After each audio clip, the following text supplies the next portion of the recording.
এবার যে খবরে নজর রাখবো, হকার উচ্ছেদ নয়, আইন মেনেই করতে হবে ব্যবসা। প্রয়োজনে দেওয়া যেতে পারে, প্রয়োজনে দেওয়া হবে পুনর্বাসন। হকার পুনর্বাসনের ক্ষেত্রে প্রথম পর্যায়ে নিউ মার্কেট, হাতিবাগান ও গড়িয়াহাট, এই 3 মার্কেট অঞ্চলকে নিয়ে পাইলট প্রজেক্ট হিসেবে ধরে এগোনো হচ্ছে। ইতিমধ্যে এই মার্কেটের সমীক্ষা সম্পন্ন হয়েছে। সেক্ষেত্রে কারা রাস্তায় বসে হকারি করছেন, মূলত তাদের নাম নথিভুক্ত করা হয়েছে। শহরের হকার সমস্যা সমাধানে সম্প্রতি একাধিকবার বৈঠকে বসে পুরো কর্তৃপক্ষ। তাতে সিদ্ধান্ত হয়েছিল যে সমস্ত হকাররা 1/3 বেশি জায়গা দখল করে আছেন তাদেরকে ছাড়তে হবে জায়গা। অন্যদিকে হেরিটেজের সামনের রাস্তা বা ফুটপাত দখল করেও যারা রয়েছেন তাদেরকেও এই অংশ ছাড়তে হবে। বিস্তারিত জানবো, সরাসরি যাব আমাদের প্রতিনিধি রক্তিমার কাছে।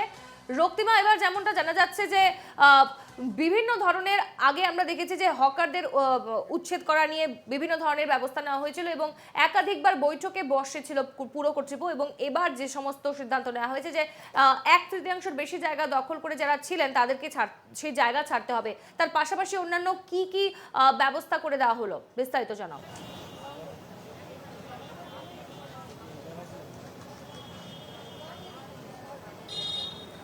দেখো, তোমাকে জানিয়ে রাখি, কলকাতা পুরসভা ইতিমধ্যেই কলকাতা পুলিশের সঙ্গে একটি সার্ভে করে এবং সেই সার্ভে অনুযায়ী লাস্ট যেটা সার্ভে হয়েছিল 2018 সালে, 2018 সালের সার্ভে অনুযায়ী কলকাতায় হকার সংখ্যা প্রায় 60,000।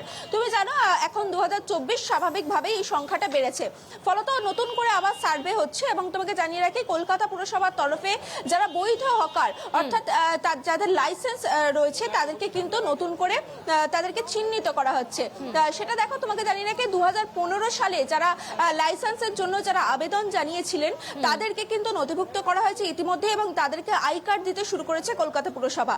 এবং যেটা জানা যাচ্ছে, যাদেরকে আই কার্ড দেওয়া হচ্ছে তাদেরকে কিন্তু সেক্ষেত্রে পুনর্বাসনে দেওয়া হবে। তুমি জানো যে নিউ মার্কেট চত্বর একেবারে ঘিঞ্জি এলাকা বলা যায়, সেখানে যেমন প্রচুর দোকান রয়েছে, সাথে হকার রয়েছে, ফলে হকার উচ্ছেদ হবে না সেটা কিন্তু স্পষ্ট করে বলে দিয়েছে টাউন ভেন্ডিং কমিটি। তবে আইন অনুযায়ী তাদের বসতে হবে, অর্থাৎ 1/3 জায়গার মধ্যেই তারা বসতে পারবে এবং 2/3 জায়গা ছেড়ে দিতে হবে কিন্তু পথচারীদের জন্য।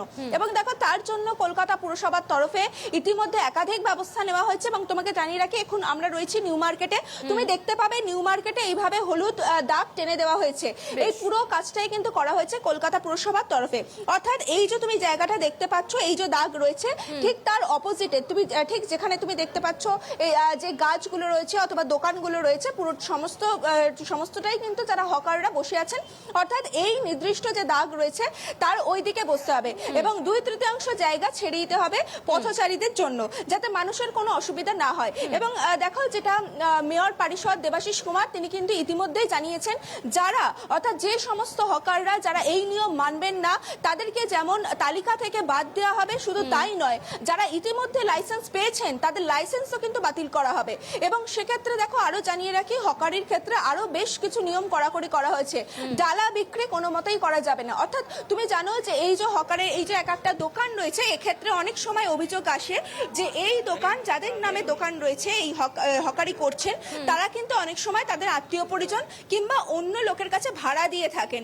সেটা কিন্তু একেবারেই আইনসম্মত নয়। সেক্ষেত্রেও কিন্তু যদি কলকাতা পুরসভার কাছে এরকম কোনো অভিযোগ আসে, তাদেরকে কিন্তু একেবারে লাইসেন্স বাতিল করা হবে বলে স্পষ্ট জানিয়ে দিয়েছেন মেয়র ফিরহাদ হাকিমি। এবং একই সঙ্গে এমআইসি দেবাশিস কুমার, যিনি টাউন ভেন্ডিং কমিটির চেয়ারম্যান, তিনিও কিন্তু এমনটা একেবারে স্পষ্ট করেছেন। এবং তোমাকে দেখো, দেখিয়ে রাখি, এই যে প্রতিটি দোকান তুমি দেখতে পাচ্ছ, যে নিউ মার্কেটের যে ফুটপাতে যে হকারি যারা করছেন, এই যে হলুদ দাগ, ঠিক ওই পাশেই তারা বসতে পারবেন, এর আগে কিন্তু তারা আসতে পারবেন না। তবে দেখো, সব দিকেই কিন্তু বারবার যেটা নিউ মার্কেটে অভিযোগ ওঠে যে কলকাতা পুরসভার নিয়ম বানালেও সেক্ষেত্রে কিন্তু অনেক সময় কলকাতা পুরসভার নিয়মকে তোয়াক্কা করা হয় না। দেখো, তোমাকে দেখিয়ে রাখি, এই যে দোকানটা তুমি দেখতে পাচ্ছ, এই দোকানটার ক্ষেত্রে কিন্তু কোনোভাবে তুমি দেখতে পাচ্ছ যে এখানে একটি দোকান রয়েছে, একেবারে স্থায়ী দোকান, তার সামনে কিন্তু এইভাবে হকারি করা হচ্ছে, যেটা কিন্তু একেবারে আইন সিদ্ধ নয়। কারণ কলকাতা পুরসভার যে নতুন হকারি আইন এনেছে, সেখানে স্পষ্ট করে বলা হয়েছে যে কোনোভাবে কোনো দোকানের সামনে বা হেরিটেজ কোনো জায়গার সামনে এইভাবে হকারি করা যায় না। একটু আপনার কাছে আসবো দাদা, আপনাদের তো এখানে দোকান রয়েছে, কি করে করছেন? এখানে তো আসা যায় না। কি আসা যায়? জায়গা তো আছে, এই দোকান বন্ধ আছে, ওই জন্য এই সাইডে আছে। যখন আরে বাবা, এখানে তো জায়গা আছে, এতটা জায়গা আছে, দেখুন রাস্তা। তো তো ওরা বললে আমরা এই সাইডে চলে আসবো। দিয়েছে তো, দাগ কেটে দিয়েছে তো, এখানে দাগ কেটে দিয়েছে, আর কিভাবে পাতলা আছে, তোরা আমাদের কিছু বলেনি, যেদিন বলবে আমরা ওই সাইডে। আপনার তো এখানে দোকান রয়েছে না, কি করে এখানে দোকানটা পেতেছে? मैडम अब हम लोग को बोला ही सेम है।